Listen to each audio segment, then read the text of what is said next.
Tales of Veldrith, written and produced by Matty Taylor. Book 2, The Lens of Power.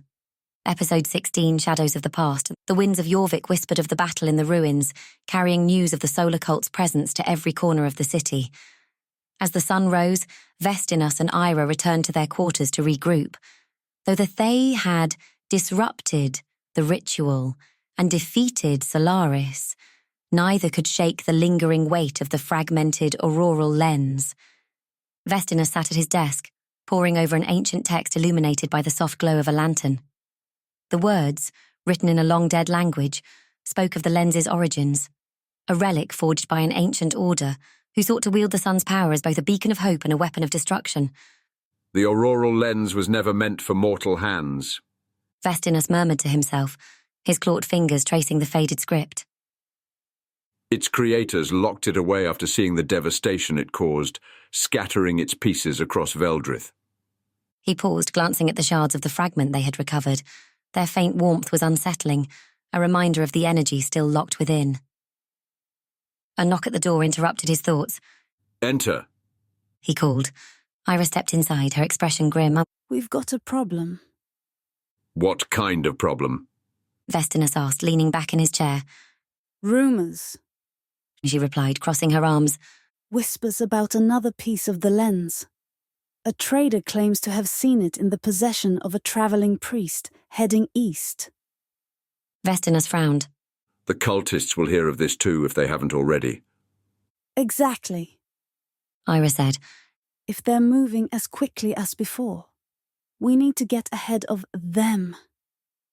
By mid-morning, Vestinus and Eira were riding east along the main trade route, accompanied by a small party of guards. The road was lined with ancient trees, their gnarled branches reaching overhead like skeletal hands. Birds chirped nervously, their songs interrupted by the distant rustling of the wind. "Tell me about the priest," Vestinus said as they rode.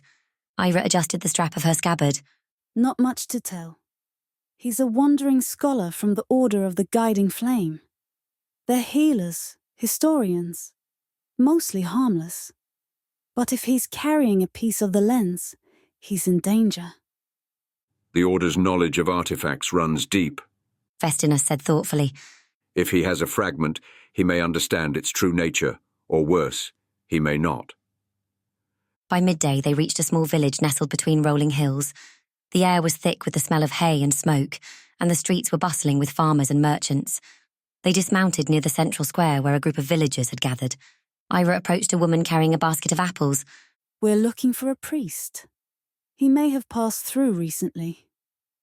The woman hesitated, glancing nervously at the guards before nodding. "You mean Father Aldrich? He was here 2 nights ago speaking of the sun's blessings, but he left in a hurry. Said he felt something was wrong." Which direction did he go? Eira pressed. "Toward the old watchtower in the hills." The woman replied. "He seemed frightened, as if someone was following him." Eira exchanged a glance with Vestinus. "The cult?" Vestinus nodded. "We need to move quickly." The trail to the watchtower was steep and treacherous, winding through dense thickets and rocky outcrops. As they climbed, the air grew cooler, the shadows deeper. By the time they reached the summit, the sun was beginning to dip below the horizon, painting the sky in hues of orange and red. The watchtower stood in ruins, its crumbling walls overgrown with ivy. A faint light flickered inside, casting long shadows through the broken stonework. "He's here," Vestinus said, dismounting and drawing his blade. Eira and the guards followed suit, their movements cautious as they approached the entrance. Inside, the priest knelt beside a small fire, his back to them. He wore simple robes, their hems stained with dirt and ash.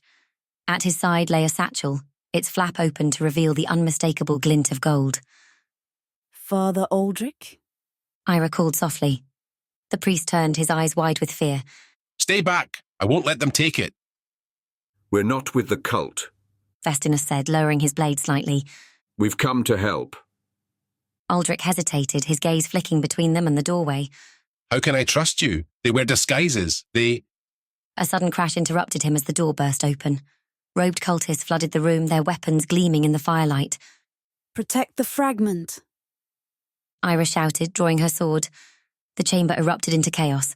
Vestinus engaged the cultist head-on, his blade slicing through the air with precision. Eira fought beside him, her strike swift and unrelenting.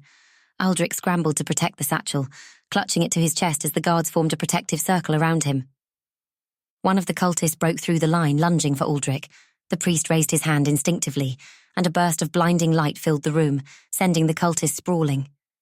Vestinus turned, momentarily stunned by the display. "Oh!" Aldrich! he shouted. What did you do? The priest looked at his hands, trembling. I don't know. It wasn't me. It was the fragment. The remaining cultists retreated, their leader snarling as he shouted, This isn't over!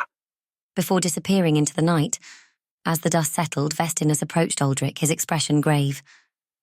The fragment's power is awakening. It's already affecting you. Aldrich clutched the satchel tightly. I didn't mean to use it. I was trying to keep it safe. Safe isn't enough. Vestinus said. If the cult gets their hands on this, they'll complete the lens, and we won't survive what comes next. Eira stepped forward, her jaw set. Then we keep moving. We need to get this to Jorvik, where it can be protected.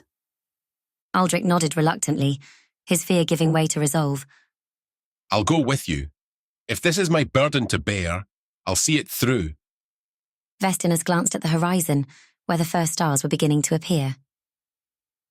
Then let's not waste any time. The cult won't stop until they have what they want.